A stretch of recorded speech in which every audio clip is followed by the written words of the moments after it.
y todas bienvenidos a esta plática, esta segunda plática de las actividades anuales de la Red de Género del CICATA Querétaro del Instituto Politécnico Nacional. Hoy tengo el gusto de presentar a ustedes a la doctora Noemí Herminia Waxman-Minsky, quien es profesora investigadora de la Universidad Autónoma de Nuevo León y ahí se desempeña como jefa del Departamento de Química Analítica de la Facultad de Medicina y es líder del Cuerpo Académico Consolidado de Química y Actividad Biológica de Plantas Medicinales. La doctora Noemí tiene un doctorado en Ciencias Químicas por la Universidad de Buenos Aires en Argentina y un postdoctorado en la Universidad de Freiburg en Alemania. Cuenta con más de 140 publicaciones y 6 patentes otorgadas.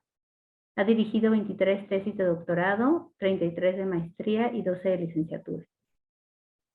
Ella es miembro del Sistema Nacional de Investigadores con un nivel 3 y ha recibido en 6 ocasiones el Premio de Investigación de la Universidad Autónoma de Nuevo León. En el año 2002 fue galardonada con el Premio Estatal Jorge Alejandro Domínguez, otorgado por la Sociedad Química de México, sección Nuevo León, por su trayectoria científica. También ha recibido el Premio de Reconocimiento a la Trayectoria de la Universidad Autónoma de Nuevo León en el año 2003 y el Premio a la Mejor Tesis de Maestría en 4 ocasiones. Además de la distinción, Universidad Autónoma de Nuevo León Flama, Vida, Mujer, en el año 2016 por sus aportes a la investigación. Sus líneas de investigación están enfocadas al aislamiento biodirigido de productos naturales con actividad farmacológica, así como al desarrollo, validación y aplicación de métodos analíticos.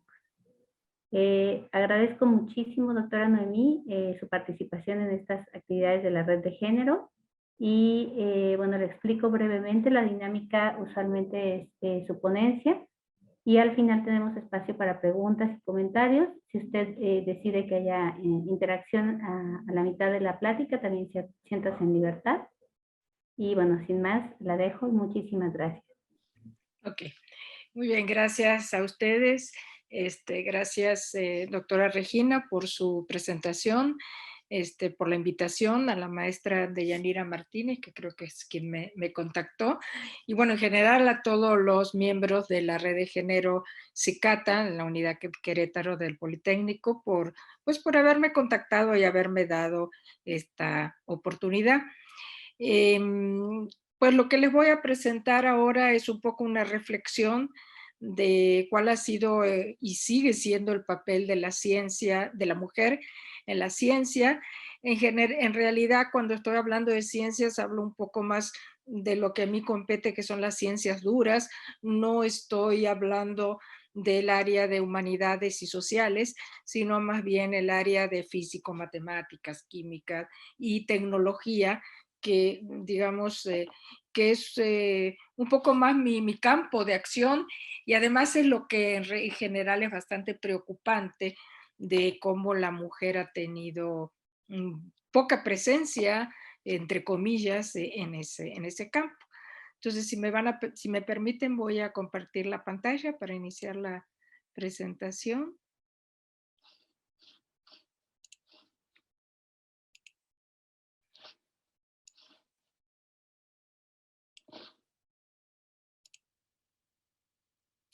¿Sí se está viendo? Sí, se ve muy bien. Ok, muy bien. Entonces, empecemos. El avance que ha tenido la ciencia y la tecnología ha sido sin lugar a dudas el rasgo característico del siglo pasado y uno de los retos que tenemos en este milenio. Y frente a esto, a mí me han surgido las siguientes preguntas. ¿Cuál ha sido el rol de la mujer en estas transformaciones? ¿Cuáles son los obstáculos actuales para que una mujer opte por el campo científico y tecnológico? Y bueno, frente a ello, ¿cuáles son los retos del futuro? Una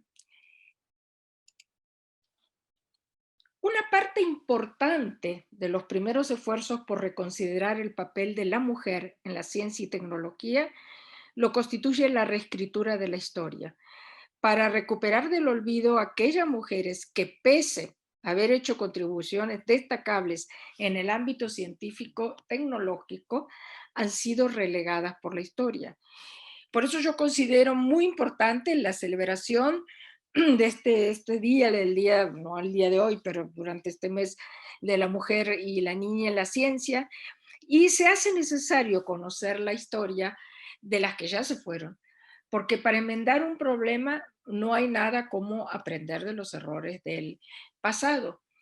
Y en lo que se refiere al bienestar y al reconocimiento de las científicas, se puede decir que la historia está plagada de errores.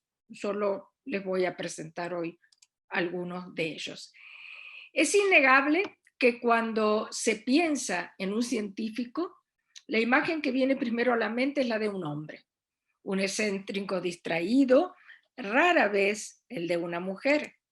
Cual regla no dicha, cual discriminación apenas confesada, cada vez que se piensa en una persona haciendo ciencia, se piensa en un científico hombre. Y no es casualidad, según datos de la UNESCO, menos del 30% de los investigadores en el mundo son mujeres. Entonces surge la pregunta, bueno, ¿hubo en la historia mujeres científicas? Pues claro que sí.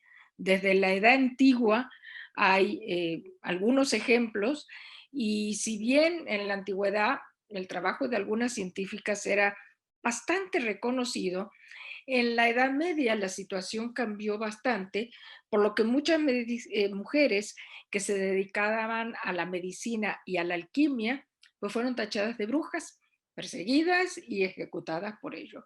Como mucho se las dejaba trabajar como comadronas.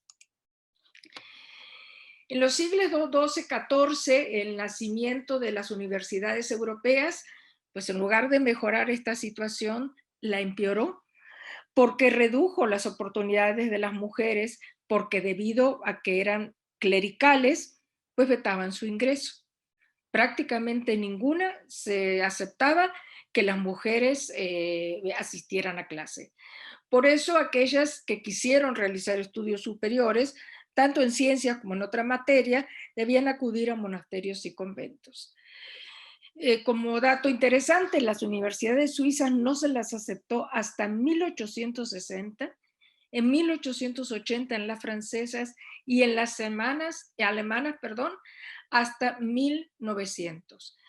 Las academias científicas tardaron aún mucho más en admitir a las mujeres. Como dato curioso, Marie Curie perdió por 2 votos su oportunidad de entrar a la Academia de Ciencias de París 2 años antes de recibir su segundo premio Nobel. Es decir, aunque ya había recibido un primer premio Nobel, no le permitieron la entrada a la Academia de Ciencias.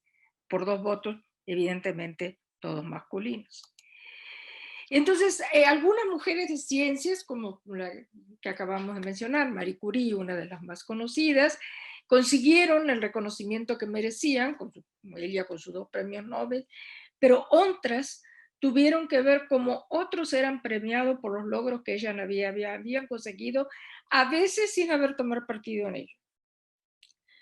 Muchas mujeres científicas, puede que inclusive cayeran en el olvido hasta que hoy en día, pues no se saben quiénes son. Un ejemplo muy conocido es el de Rosalind Franklin, es un caso paradigmático, es una de esas científicas cuyo trabajo quedó sin el reconocimiento que merecía, ya que capturó la foto que demostró que el ADN era una doble hélice, pero no fue ella la que se llevó los premios. Ria fue una mujer que luchó desde pequeña, educada en una familia judía, siempre pasó con honores en el colegio y los estudios superiores, pero cuando dijo que quería ir a la universidad y consiguió su beca, su propio padre le dijo que no estaba de acuerdo en que estudiara, y que le diera la beca a algún otro estudiante que lo mereciera, porque ella no. Tal era el entorno familiar en el que se desarrollaba. Si me permiten, entonces, vamos a ver un pequeño video de qué pasó con su descubrimiento. Historias olvidadas de la ciencia.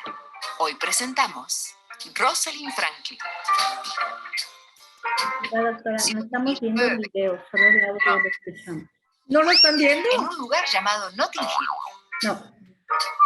Su padre, un banquero judío, quería que ella solo fuera una chica parada frente a un chico pidiéndole que no sé por qué, pero bueno, Rosalind aquí solo tenía amor por la ciencia. digo, traten de escucharlo, no sé por qué no se ve, no tengo idea. Dominado por hombres, obtuvo un título en física, química y matemáticas en la Universidad de Cambridge. Luego viajó a París, donde aprendió todo sobre la difracción de los rayos X. Ya de vuelta en Londres, Rosalind comenzó a trabajar como investigadora asociada en el King's College, donde utilizó sus desarrollos y técnicas en rayos X para el estudio de las fibras del ácido desoxirribonucleico, que por suerte para la humanidad lo abreviaron ADN. Allí logró tomar la famosa fotografía 51, una imagen que contenía pistas vitales para descubrir la forma del ADN. Rosalind guardó la foto, ya que no confiaba en su compañero de laboratorio, Maurice Wilkins, y lo bien que hacía. Mientras le revisaba los cajones a Rosalind, vaya uno a saber con qué intención, Wilkins encontró la foto y no tuvo mejor idea que mostrársela a sus colegas Watson y Crick, que hacía tiempo venían compitiendo por visualizar la estructura del ADN. La dupla incorporó a su búsqueda los datos de Franklin. Además, consiguieron un informe confidencial que Rosalind había enviado para evaluar y terminaron de atar cabos. En 1962, Watson, Crick y el amigo Wilkins recibieron el Premio Nobel de Medicina por el descubrimiento de la estructura del ADN. ¡Gracias a la Academia! Es el Nobel, no el Oscar. Ni Watson ni Crick nombraron a Rosalind en sus discursos de aceptación del Nobel. Igual ella nunca se enteró. Había fallecido de cáncer en 1958 a los 37 años. Hasta el final de sus días, expuso su cuerpo y su coraje de investigadora a los peligrosos rayos X. Okay. La idea, evidentemente, aquí conocieron una historia realmente muy, muy triste de cómo pues prácticamente le robaron, o sea, su trabajo, porque ella no entregó las fotos, se las sacaron y luego se apropiaron del premio Nobel. Pues ella ni siquiera pudo alegar porque había fallecido algunos años antes, precisamente por efecto de las radiaciones a las que se expuso durante su trabajo, ¿sí? Es uno de los emblemas femeninos de la ciencia que no debemos olvidar para que situaciones como estas no vuelvan a pasar. Hay, digamos, otro video que se llama Grandes Científicas en la Sombra. También está en YouTube y vamos a ver si... Déjeme... Ahí está. Ahí está. Son 3 ejemplos del trabajo de grandes científicas que ha sido ignorado por colegas varones y por eso se llama Grandes Científicas en la Sombra. Este primero es de la doctora Marthe Gauthier. Ella afirma que ha descubierto la causa del síndrome Down cuando vio la existencia del cromosoma 47. No podía encontrarlo porque ella no tenía elementos en su laboratorio. Su microscopio no era potente. Y le pasó las muestras a su colega Jérôme Lejeune en París, que tenía un laboratorio mejor equipado. Y bueno, él se atribuyó el mérito del descubrimiento. Otro caso es de la astrónoma Jocelyn Bell, que fue excluida del Nobel de Física en 1974. Ella ayudó a construir un radiotelescopio, muchas física, descubrió marcas emitidas por una estrella y descubrió el pulsar. Pero el Nobel se lo llevó el que fue su asesor, Antonio Hewish, y ni siquiera la mencionó a ella. Y por último, este caso muy emblemático, el de Lisa Meitner.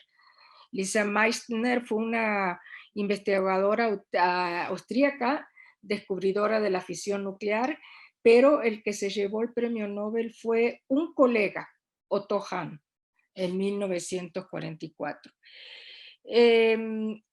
Aquí hay, digamos, hay toda una historia. Hahn, cuando recibió el premio Nobel, sí la mencionó, pero nada más la mencionó. Y faltó el reconocimiento a la mujer. Este caso, vuelvo a la presentación. Este caso es interesante. Ella tuvo muchos obstáculos porque primero, o sea, no le era permitido asistir a la universidad y entonces todas sus investigaciones las hizo en un sótano. Después de doctorarse en 1907, empezó a trabajar en Berlín, donde ahí conoció a Otto Hahn. Pero como era judía, cuando llegaron los nazis al poder, Lise se fue a Suecia. Y ahí continuó su trabajo y mandándole cartas a Hahn, y desde la distancia se dio cuenta de la fisión nuclear, del fenómeno de fisión nuclear. Ella nunca quiso regresar a Alemania, se instaló luego en Inglaterra, y como les dije, el premio Nobel lo recibió Otto Hahn en solitario, que en su discurso dicen que la mencionó mínimo como unas 7, 8 veces, pero nada más la mencionó. Ella no recibió Nobel. Sin embargo, ella no se fue sin ningún galardón, sí recibió algunos premios, el premio Enrico Fermi en Estados Unidos, un elemento de la tabla periódica, un grupo de científicos alemanes lo nombró en su honor. Pero bueno, son, digamos, como podemos decir, premios de consolación. El premio grande no lo recibió. Otras mujeres pudieron dedicarse a la ciencia en aquella época solo a través de sus maridos o parientes cercanos.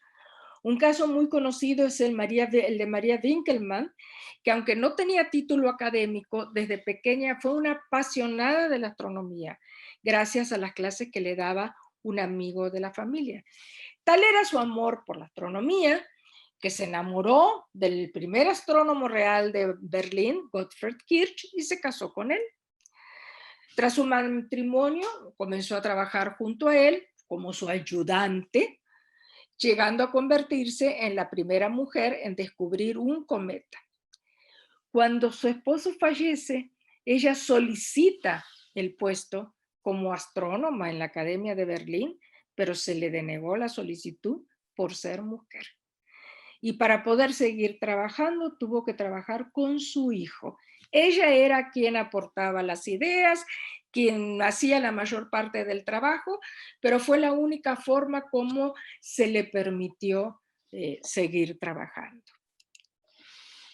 Y el último ejemplo que les quiero traer, que bueno, para nosotros los químicos es muy conocido, es el de Marianne Lavoisier, que se dedicaba a la química, también conocida como Madame Lavoisier. Ella ayudaba a su marido Antoine en el laboratorio, anotando observaciones, diagramas en sus libros de notas, y al matrimonio se lo ha considerado como los padres de la química moderna, porque de alguna manera sentaron las bases y ayudaron mucho para que la alquimia evolucionara hasta convertirse en una disciplina parecida a la que es hoy. Gracias a eso, Antoine Lavoisier es uno de los químicos más famosos de la historia, pero a ella casi no se la conoce y no se la menciona en los libros de texto. Entonces, bueno, esto es un poco de la historia. Creo que es importante, como dije al principio, que la revisemos para no volver a cometer los mismos errores. Ya en el siglo XX comenzó a tomarse un poco más en serio el trabajo de algunas mujeres científicas, llegando incluso a poder ver sus nombres en el palmarés de los Nobeles. De hecho, Marie Curie recibió el primero de ellos, el de física, solo 2 años después que comenzara a entregarse los Nobeles. Pero es un garbanzo de libro, no es lo normal. ¿Cuál ¿Cuáles son los obstáculos actuales para que una mujer opte por el campo científico y tecnológico? A partir de la segunda mitad del siglo pasado, las mujeres empiezan a trabajar fuera de su hogar. Muchas son proveedoras y empiezan a sentir la necesidad de su realización social. Algunos de los factores que ha impulsado que cada vez más noveles tengan nombre de mujeres, su inclusión en el ámbito laboral y educativo. Actualmente, en las universidades, prácticamente entran la misma cantidad de hombres y mujeres, pero la proporción aún no es pareja en las carreras de ciencias o de técnicas.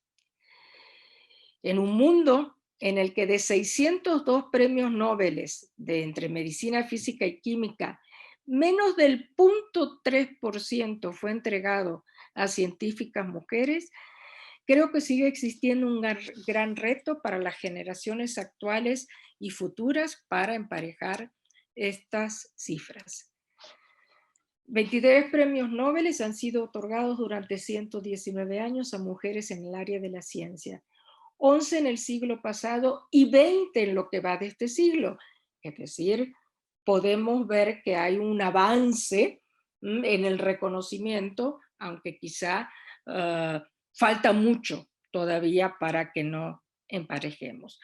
Lo cierto es que antes del sufragio femenino, a excepción de la polaca Marie Curie, las mujeres ni siquiera sonaban ni como candidatas en la entrega de los premios Nobel y solamente iban como acompañantes, ni siquiera figuraban. Entonces, en este aspecto podemos ver que la brecha de género es abrumadora y en esta gráfica, como dicen, para muestra, basta un montón.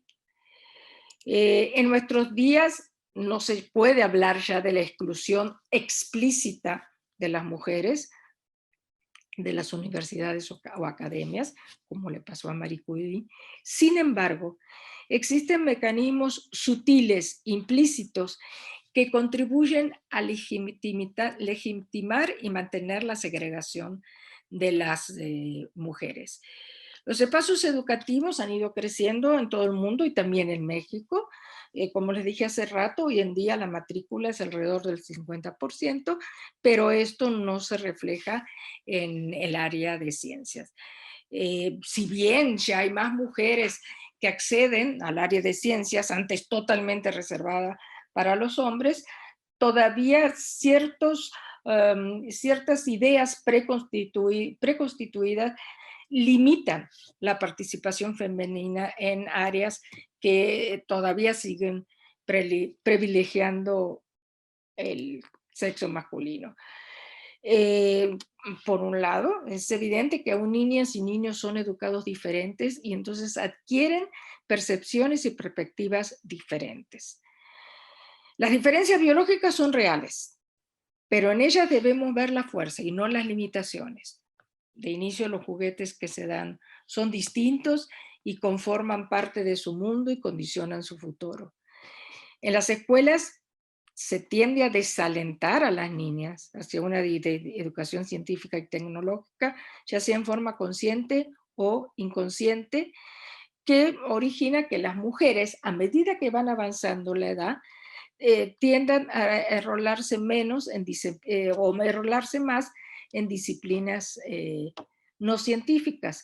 Si vemos en este cuadro una encuesta donde las niñas de 7 a 11 años, el 50% entre 7 y 11 años creía que las actividades de ciencia y tecnología eran divertidas, pero este número baja a un 31% cuando pasamos a la edad de 11 a 14 años. Y eso es lo que debemos preguntarnos, ¿por qué? ¿Por qué? Porque la ciencia y tecnología tienen una imagen masculina. No solo porque aún los hombres dominan el campo, dominan el lenguaje y las imágenes en la literatura científica. Por otro lado, existe una discriminación jerárquica. Es sabido que una mujer tiene que ser el doble de buena o realizar el doble de trabajo de un hombre para ser considerada como par por sus colegas masculinos. Esto no es anecdótico. está totalmente documentado y es la vivencia de la mayor parte de nosotros. Aún en campos en que la participación de las mujeres parece ser alta, como por ejemplo el área educativa, al inspeccionar vemos que están concentradas en los rangos más bajos de decisión, muy bien representadas como instructoras, como docentes, pero subrepresentadas en general en los niveles altos de toma de decisiones e influencias. Conquistar un saber, mantenerlo y ejercerlo dota de un poder del cual las mujeres son injustamente, académicas, son injustamente eliminadas. Actualmente, como decía hace rato, según la UNESCO, hay un 30% de investigadoras en el mundo. Algunos países se están acercando un poco más a la equidad, y dato curioso, en América Latina es un 45%. Nosotros podríamos pensar que es al revés, sin embargo, en América Latina, por lo menos en estos datos de encuesta, que son del 2017, estábamos en un 45%. Si hablamos de México y hablamos del Sistema Nacional de Investigadores, que de alguna manera, bueno, no nuclea a todos los investigadores del país, no nos vamos a poner a filosofar sobre ello, pero es una muestra representativa. En 1984, cuando se inicia el Sistema Nacional de Investigadores, había un 18% de presencia femenina. ¿Qué pasó? Un 37% en el 2019. Digamos que hay un cambio bastante importante, pero todavía falta bastante para llegar a la equidad. Vemos en esta gráfica del 2012 al 2015 cómo va aumentando paulatinamente la presencia de la mujer en el SNI. Pero si vamos por áreas, y es lo que les decía al principio, y nos detenemos en la parte de física, matemáticas, computación, vemos que la participación femenina es en algunos casos inclusive menor al 20%. Y si, por ejemplo, hablamos del nivel más alto, ¿no?, el nivel de mérito, que son los investigadores de más alto nivel que otorga el SNI, de 196 investigadores que se contaban entre 1992 y 2013, no tengo una estadística más actualizada, solo 31 eran mujeres, o sea, el 16% del total, muy lejos de ese 38% que están en el sistema. De nuevo, lo que decíamos antes, están mejor representadas en los niveles bajos, pero subrepresentadas en los niveles altos de toma de poder. Entonces, bueno, surge una pregunta: ¿por dónde se escapa el talento femenino? En general, en la experiencia que nosotros tenemos, en cada generación, los mejores lugares, la mayor parte de las veces, son mujeres. Los últimos premios que yo he conocido de la Academia Mexicana de Ciencias a tesis doctorales correspondieron a mujeres. La proporción de estudiantes de doctorado, hombres y mujeres, no hay mucha diferencia, pero los grupos de investigación están dirigidos mayormente por hombres. Precisamente la Academia Mexicana de Ciencia, junto con otras asociaciones e instituciones, algunas ONG, evidentemente trabajan para lograr el balance del número de mujeres y hombres en ciencia, pero aún en estas mismas agrupaciones existe el desequilibrio. En la Academia Mexicana de Ciencias, solo el 30% de la membresía somos mujeres. Entonces, aunque cada vez hay más niñas y adolescentes en la escuela, los prejuicios y las normas sociales inciden en la calidad de la educación que reciben, especialmente en ciencia y tecnología. Participar en la ciencia implica una entrega profesional y personal que muchas veces no todas estamos dispuestas a hacer, a pesar de sentir una fuerte vocación. Si además es mujer, el esfuerzo es mayor. no solo por introducirse en un entorno tradicionalmente de hombres, sino por tener que compaginar ese trabajo con el de ama de casa y madre. A veces ocurre que la carga se hace tan abrumadora que nos autodescartamos. Entonces, no es un lujo estimular a las mujeres a que empiecen. El problema es que en ciencias aún pocas entran y muchas abandonan en el camino. Esta es una frase de una comunicadora argentina, divulgadora científica, que me parece muy interesante, conjunta mucho de lo que les quiero transmitir en esta plática. Ella dijo: el conocimiento científico es una herramienta para transformar el mundo. Sin embargo, a las mujeres nos fue vedado por siglos. Muchas tuvieron que pelear para tener la posibilidad de ir a la universidad, de dar clases o de firmar como autoras en un libro. La vida relegada al hogar, al cuidado de los chicos y a las tareas domésticas, no solo nos dejó fuera de los lugares donde se produce el saber, sino que además nos aisló de lo público. Ocupar las aulas, los laboratorios, definir las líneas de investigación, las metodologías, el cómo y el cuánto, para nosotras son cosas relativamente nuevas. Luchamos día a día contra estructuras que nos ponen limitaciones para desarrollarnos, desde la penalización que significa la maternidad en términos académicos y salariales, al machismo y cientos de años de pensamiento androcéntrico, instalados en el corazón de todo lo que consumimos. ¿Qué entonces... como les dije, ¿qué es lo que frente a este equilibrio que todavía es abrumador? Es abrumador porque a pesar de todos los años y todos los avances sigue existiendo. ¿Qué perspectiva podemos augurar? ¿Qué se necesita para lograr más incidencia en estas transformaciones? Y yo creo que es desafiando todos los prejuicios. Prejuicios que a veces los tenemos nosotras mismas las mujeres. El reto es muy grande y les voy a señalar aquí 3 grandes retos que creo que es lo que nosotros tenemos que abordar. El primero, no autodescartarnos. Muchas veces nosotras mismas pensamos que aquella que se dedica a la ciencia debe desistir de su vida personal en el hogar. Existen dificultades, no hay duda, relacionadas con el mayor tiempo que las mujeres en general les dedicamos a las tareas de cuidado, los periodos de maternidad, lactancia o las actividades domésticas, ¿no?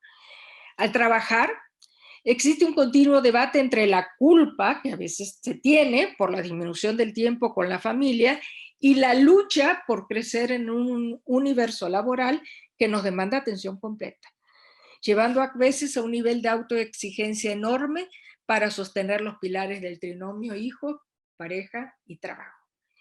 Hay un reloj biológico que a veces parece contraponerse con la carrera profesional científica, porque uno debe trabajar y publicar mucho precisamente en la etapa en la cual está en condiciones de procrear y formar una familia.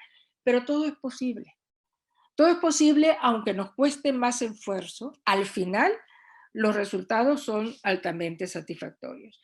Mi mensaje particular es que para ser científica no he tenido que olvidarme de mi rol familiar. Sí, insisto, se nos dificulta. Los hombres tienen cubierta esa parte, ya que normalmente, nos guste o no decirnos, ellos pueden dedicarse full time al laboratorio si quieren y no tienen culpa por ello.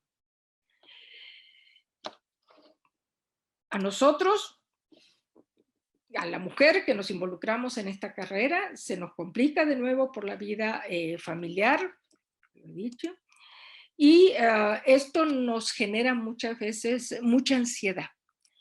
En particular, mi experiencia, yo algunos años, sobre todo porque, bueno, yo no tenía mi familia aquí, donde estaba haciendo mi familia, valga la redundancia, tuve no que declinar mi carrera académica, alentarla, digamos, porque pues me tenía que dedicar un poco más al cuidado de mis niñas. Quiero aclarar que tengo que agradecer el apoyo incondicional de mi esposo, que desde que decidimos formar una pareja, él supo y admitió que Noemí era un ser humano, que para ser íntegro no podía negar su parte académica profesional. Aceptó el reto, aún a pesar de las críticas y burlas, mayormente por ser colaborador en las tareas hogareñas. Pero era eso, colaborador. La responsabilidad recaía sobre mí. Pero bueno, quiero decirles que el resultado para mí es muy halagador. Mis 3 hijas, tengo 3 hijas mujeres, las 3 profesionistas que han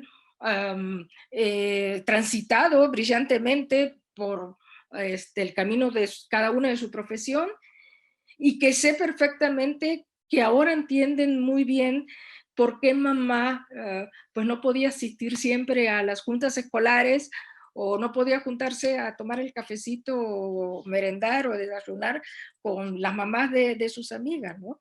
Pero ellos siguieron mi camino y eso creo que es, digamos, lo que nos permite ver que no me equivoqué, o sea, en la forma como manejé la familia y la ciencia. Y como ven ustedes, a pesar de que mi desarrollo académico fue muy lento durante algunos años, pues pude llegar, o sea, tengo un nivel adecuado dentro del reconocimiento académico.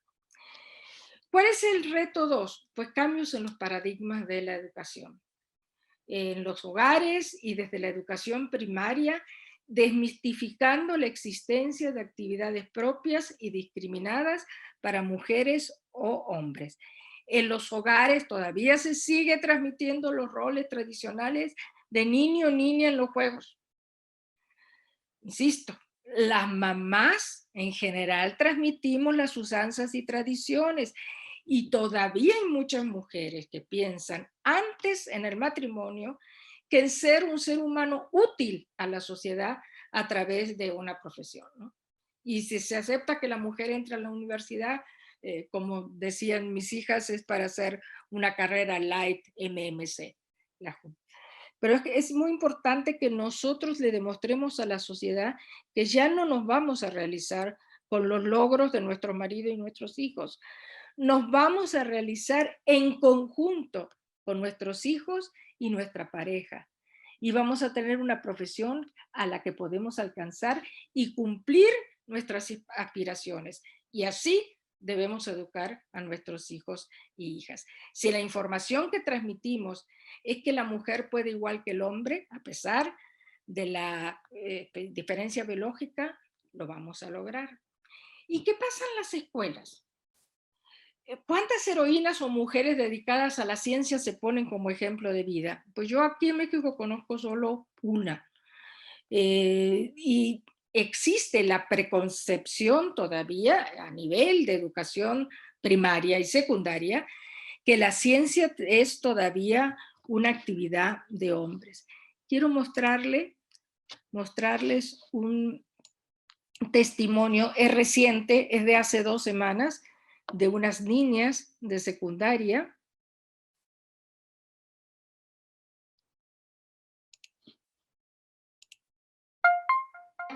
Déjenme pasarle un poquitito nada más a la parte que me interesa que escuchen. Son unas niñas que dicen que les interesa la ciencia, ¿no?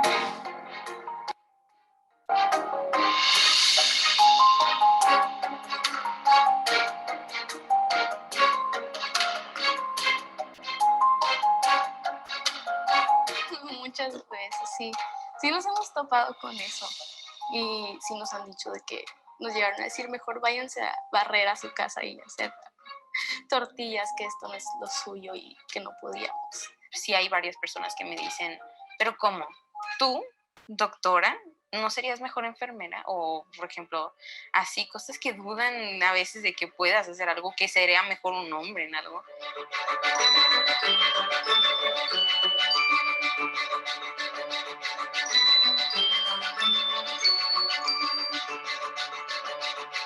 Las mujeres tenemos los mismos derechos y somos iguales que los hombres, entonces no veo por qué una niña curiosa no puede ser una científica.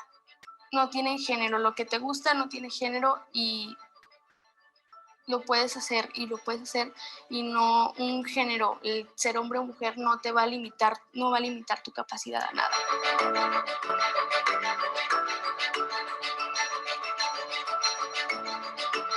Pues me gusta mucho esto.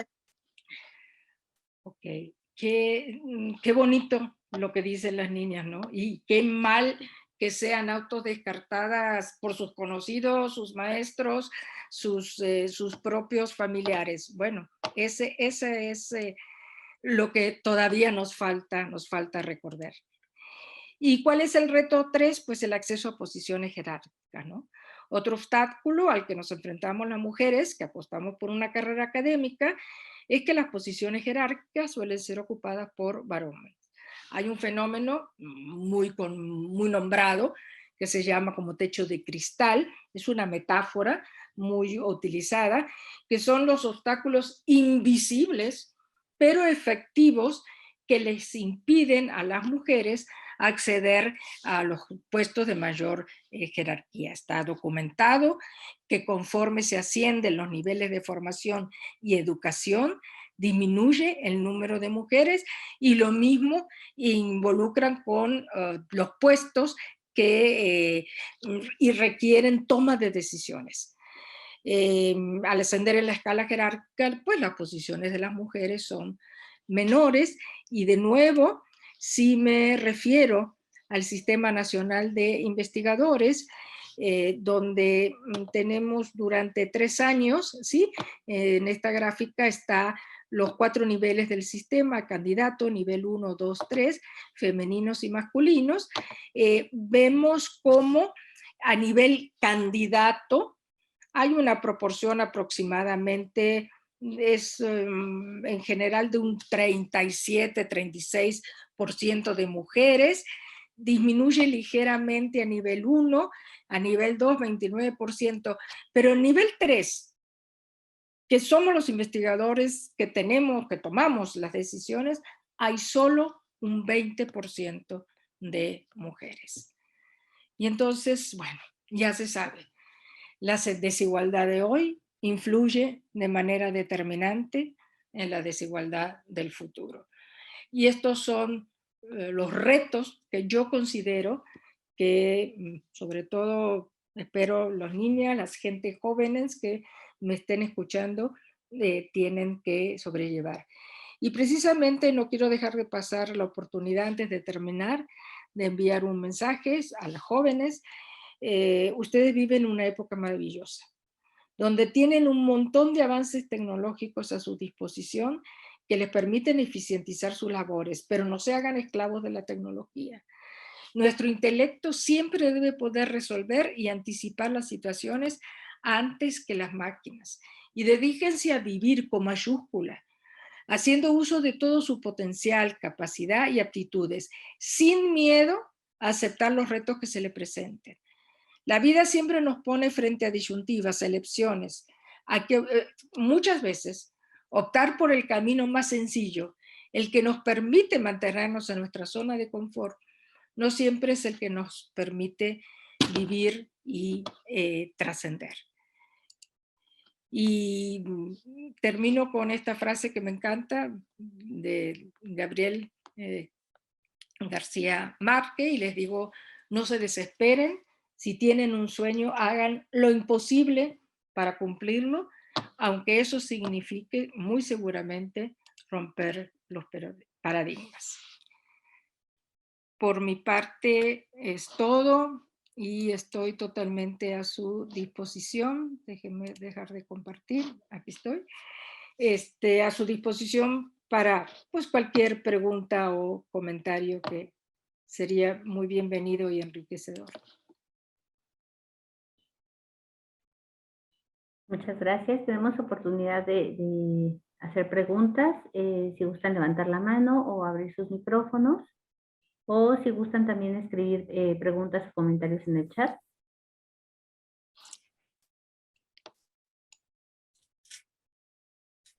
Adelante, bienvenido. Gracias. Hola, doctora Noemí, muy buenas tardes. Yo soy Deyanira Martínez Méndez.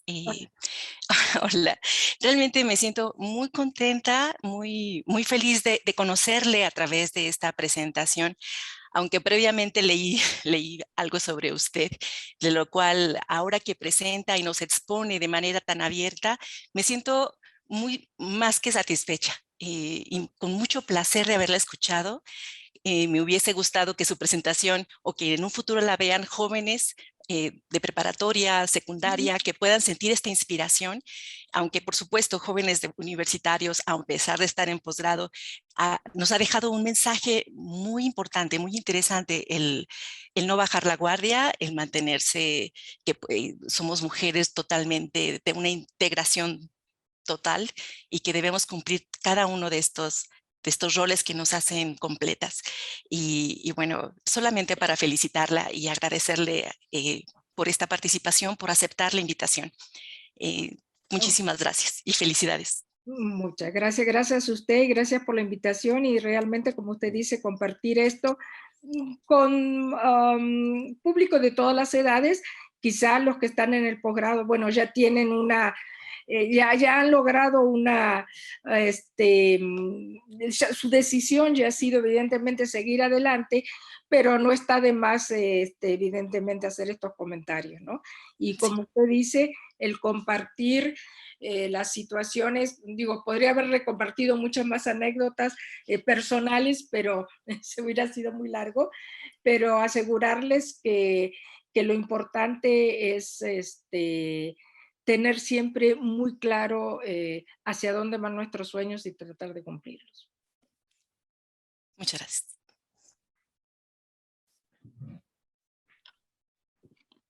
Tenemos pregunta de Leticia Espinosa. Adelante, Leticia.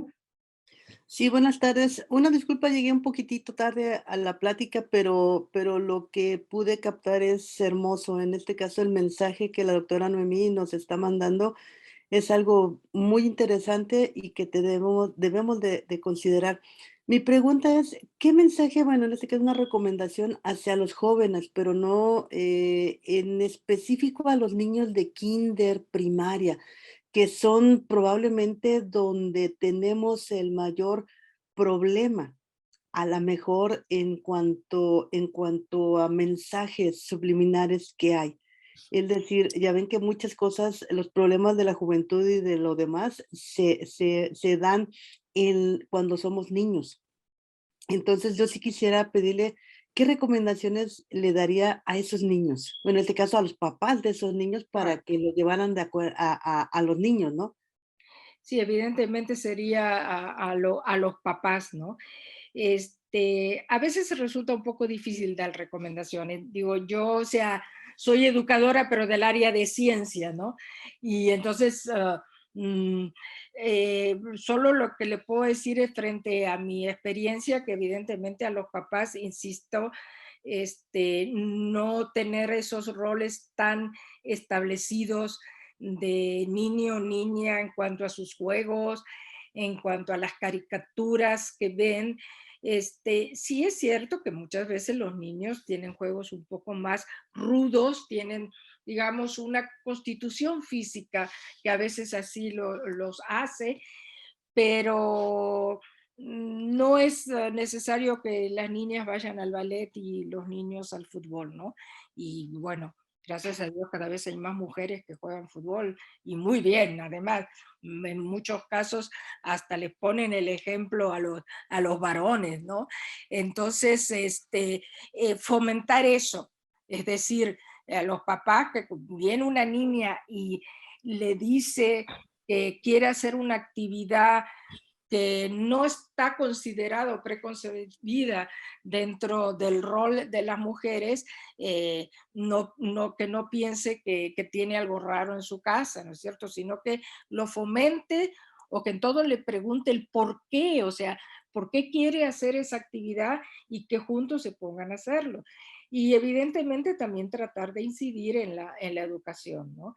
Los que van a escuelas públicas, pues muchas veces no, pues no pueden elegir, pero aquellos, y yo conozco casos que van a colegios privados y bueno, elijan y piensen y vean, papás, cómo es la educación en esos colegios privados, que no por el hecho de ser privado y pagar es mejor que las públicas, ¿no? Si yo tuve oportunidad y tuve recursos económicos, pues tengo que pagar porque le den algo mejor a mis hijos y no porque le sigan insistiendo en esos roles de tú eres mujer y no sirves para este tipo de tareas, ¿no? Sí es difícil desde mi punto de vista. Yo les puedo decir mi experiencia personal, pero aquí sería campo un poco más para psicólogos, pedagogos, ¿no?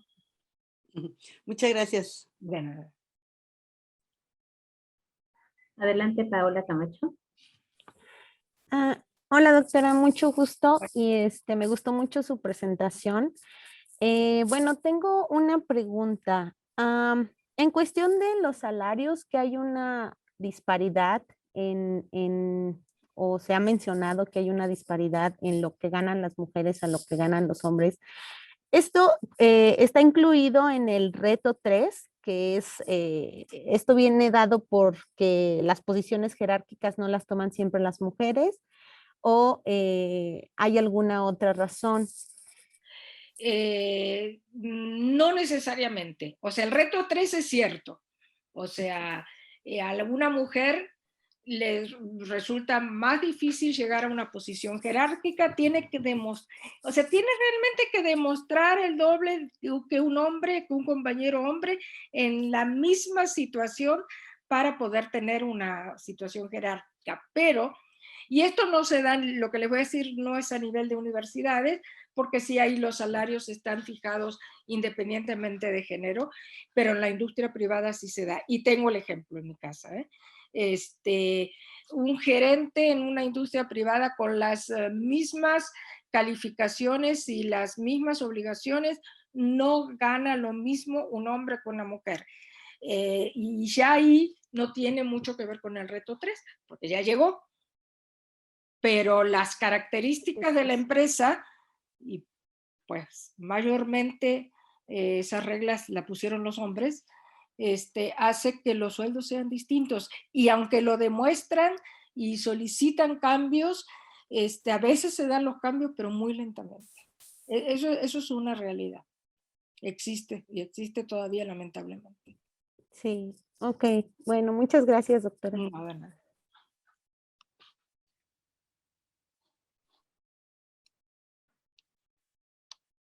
¿Alguien tiene alguna pregunta adicional o comentario? Pueden también abrir su micrófono.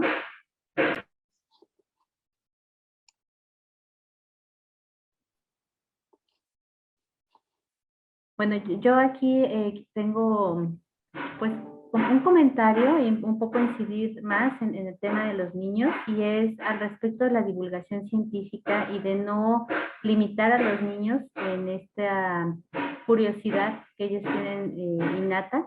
Y por ejemplo lo manejaba Carl Sagan en el libro de El mundo y sus demonios, por ejemplo, en uno de sus libros. Cuando los niños empiezan a preguntar, ¿y por qué esto? ¿Y por qué lo otro? ¿Y por qué el cielo es azul? ¿Y por qué el pasto es verde? Y a veces limitamos esa curiosidad, más allá de todas las barreras que continuamente están enfrentando las niñas. Entonces creo que como parte de nuestro papel como educadores, no solo en el posgrado, porque estamos educando en realidad en cada acción, ¿no? Con los familiares pequeños, con los vecinos, estamos educando cuando nos hacen estas preguntas o nos dicen a qué te dedicas, y podemos transmitir un buen mensaje. ¿Qué mensajes podríamos transmitir que nos pudieras tú sugerir? ¿A los niños o...? Sí, en general a los niños y bueno, con particularidad a las niñas. a las niñas. Y evidentemente el mensaje que debemos, que creo que debemos transmitir es que, bueno, que no se desesperen, que cuando tienen un gusto para algo, traten de lograrlo. A veces es difícil, es decir, se les va a resultar dificultoso y muchas veces nos quedamos en el camino porque mejor nos quedamos en nuestra zona de confort, ¿no? En aquello que nos resulta más fácil. Pero al final el resultado, ¿sí? Cuando lo vemos después a lo largo de los años, es realmente positivo porque vemos que realmente cumplimos con nuestras aspiraciones y nuestros sueños. Entonces, nosotros hace algunos años, bastantitos, me tocó ser, cuando yo estaba de presidenta de la sección regional de la Academia Mexicana de Ciencias, hicimos una actividad, durante como 2 años la hicimos, cada sábado íbamos a una escuela secundaria hablar, cada investigador de su área y en general, ¿no? Y fue muy positivo realmente, y era muy, muy bonito ver lo que todos, niñas y niños en este caso, o sea, no discrimino, nos preguntaban, ¿no? La verdad no hubo un seguimiento, no sabemos si la actividad rindió frutos o no, si aumentaron en esas escuelas donde fuimos, eran todas escuelas de gobierno, si aumentó el número de aspirantes a las carreras de ciencia, pero en particular nosotros nos sentimos muy complacidos los que nos tocó ir, porque veíamos cómo reaccionaban, ¿no? O sea, estos ya niños adolescentes, digamos, estaban, digamos, en la transición entre la escuela secundaria y la escuela preparatoria. Sí, muchas gracias. Me parece muy interesante esto de poder compartir el tema de la ciencia y pues poder motivar a más personas. Si no hay más comentarios, me gustaría retomar algunos aspectos que se mencionaron acá a manera de un breve resumen. Y bueno, también definitivamente son aspectos que a mí me llamaron mucho la atención. Y retomo un extracto de una lámina. Dice, luchamos día a día contra estructuras que nos ponen limitaciones para desarrollar. Y creo que esto se manifiesta en el video de las niñas, en donde hay frases que hay que enfrentar, donde te preguntan, te cuestionan, y eventualmente, bueno, si lo decides, podrían ser limitantes. Otra frase que me ha gustado mucho y quisiera retomar es, ya no nos vamos a realizar con los logros de los esposos y los hijos. Podemos tener esta parte que es muy importante, pero no necesariamente tiene que ser la única parte a la que podamos tener acceso y que permita nuestra realización. Y quisiera enfocarme en los 3 retos que nos has compartido, que es no autodescartarnos, que sería a lo mejor un primer paso para cada mujer y cada persona que aspire a la ciencia. El segundo es hacer cambios en los paradigmas de la educación, especialmente porque nosotros también somos educadores. Y ligo esto al comentario anterior de no ser parte de estas barreras o estas estructuras limitantes que cuestionan en muchos momentos el por qué una niña o una mujer quiere ser científica. Y finalmente, bueno, pues tenemos un trabajo todavía por realizar muy importante en el acceso a posiciones jerárquicas. Noemí, te agradezco muchísimo a nombre de la Red de Género y creo que nos quedamos con muchas reflexiones. Esperamos en otro momento poder volverte a escuchar. Y bueno, en breve te estaremos enviando tu constancia de participación. Tenemos por acá finalmente ahora sí un comentario en el chat. Agradeciendo de antemano sus conocimientos y experiencias vividas. Excelente. Gracias, doctora Noemí Waxman. Esperando que su voz sea escuchada por muchos otros por muchos, muchos seres vivos. Felicidades.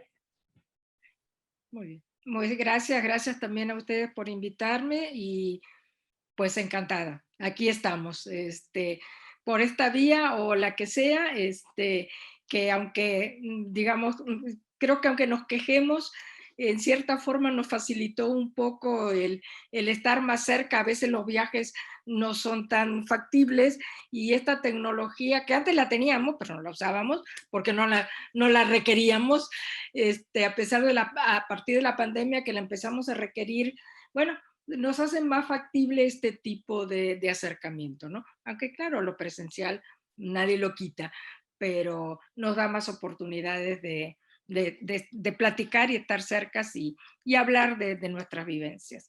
Y gracias entonces a ustedes también por su invitación. Muchas gracias y agradezco también a Deyanira, que fue la principal promotora de esta plática, y los esperamos para la siguiente actividad de la Red de Género, que será anunciada en breve. Que tengan muy bonito día. Buenas tardes a todos, que estén muy bien.